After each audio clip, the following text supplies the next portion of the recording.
శ్రీ వెంకటేశ్వరుడు కలియుగ ప్రత్యక్ష దైవం.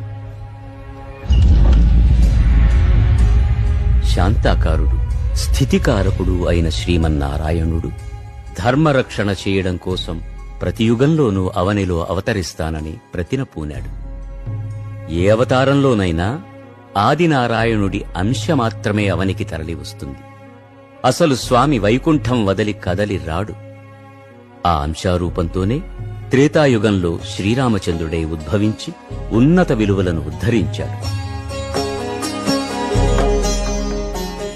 ద్వాపర యుగంలో శ్రీకృష్ణుడై అవతరించి ఉపనిషత్తుల సారమైన భగవద్గీతను ఉపదేశించి వెళ్ళాడు.